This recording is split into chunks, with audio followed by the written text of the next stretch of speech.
میم یہ ارشاد فرمائیے کہ سیدنا کے فضائل پہ قرآن مجید میں ہمیں کچھ رہنمائی ملتی ہے؟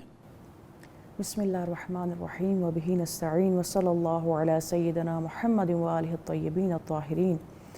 قرآن کی آیات کو ہم 3 گروہ میں تقسیم کر سکتے ہیں۔ جی، ایک آیات کا وہ دستہ ہے کہ جس میں اہل بیت علیہ السلام کا تعارف ہوا ہے، ان کے فضائل بیان ہوئے ہیں اور اس میں امام حسین بھی شامل ہے۔ جی، ایک آیات کا وہ دستہ ہے کہ جو اسپیسیفک ہم کہہ سکتے ہیں کہ امام حسین علیہ السلام کے بارے میں ہے، جی، اور ایک وہ ہے جس میں امام حسین علیہ السلام مصداق ہیں۔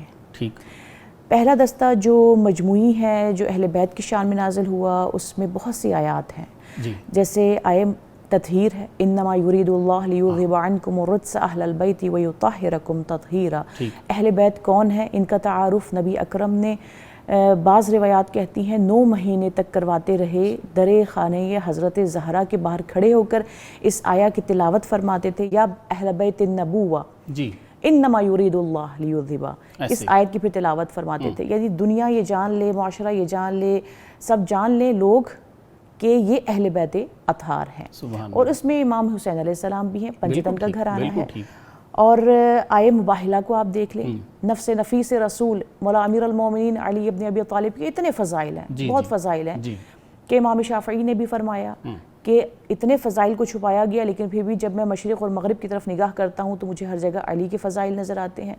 اب امام سے پوچھا گیا کہ بتائیے کون سی فضیلت ہے جس پہ آپ کو افتخار ہے؟ آپ نے آیے مباہلہ کو ریفر کیا، آپ نے کہا جہاں مجھے خدا نے نفس رسول قرار دیا، اب اس میں جب کہا انفسنا و انفسکم، وہاں کہا ابناءنا و ابناءکم، یہ نواسے ہیں لیکن اللہ نے جنہیں بیٹا بنا دیا، اور رحمت للعالمین نے بھی کئی بار ارشاد فرمایا کہ حسن و حسین میرے بیٹے ہیں، بالکل ایسے۔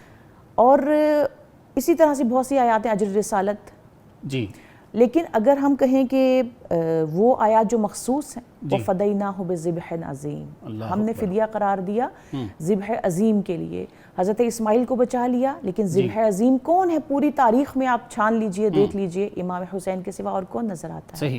سورہ رحمان میں یخرج منہم اللؤلؤ والمرجان، اللہ تبارک و تعالیٰ فرماتا ہے کہ لولو اور مرجان اس بحر سے ہم اخذ کریں گے، کہ بینہما برزخ لا یبغیان، یہ 2 رنگ کے جو پانی ہے، 2 قسم کے جو پانی ہے، ایک دوسرے پر ان کے درمیان برزخ ہے، فاصلہ ہے، ایک دوسرے پر طغیان نہیں کرتے، ان سے ہم لولو اور مرجان کو اخذ کرتے ہیں۔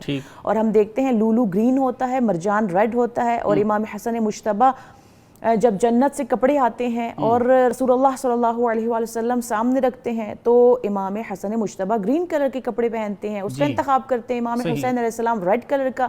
تو لولو و مرجان کیوں؟ اس لیے کہ زہر سے جفا سے شہید کیا جائے گا امام حسن مجتبیٰ کو، اور شہید کیا جائے گا تلوار سے امام حسین علیہ السلام نے۔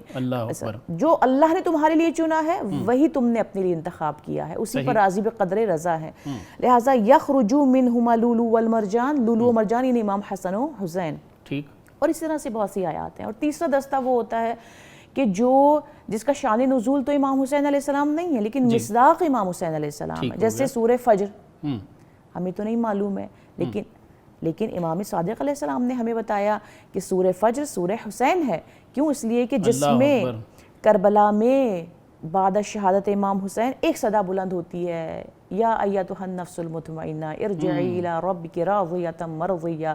تو جہاں مصادیق اور بھی بہت زیادہ ہیں، کیونکہ خداوند متعال کا کلام ہے، 70 بواطن رکھتا ہے، ان میں ایک مصداق امام حسین علیہ السلام ہے۔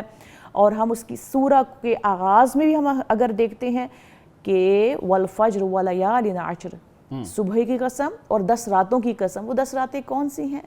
آپ تلاش کریں، امام حسین علیہ بعض روایات میں ملتا ہے کہ ماہ رمضان کی 10 راتیں ہیں، لیکن اگر وہ ہوں بھی تو کوئی نقیض نہیں ہے۔ کربلا کی 10 راتیں بھی بہت اہم ہیں دین اسلام کے لیے، کہ جس کو نبی نے فرمایا الحسین منی وانا من حسین، اسی لیے فرمایا کہ یہی 10 دن ہیں کہ جس میں آپ اسلام کو تلاش کر سکتے ہیں۔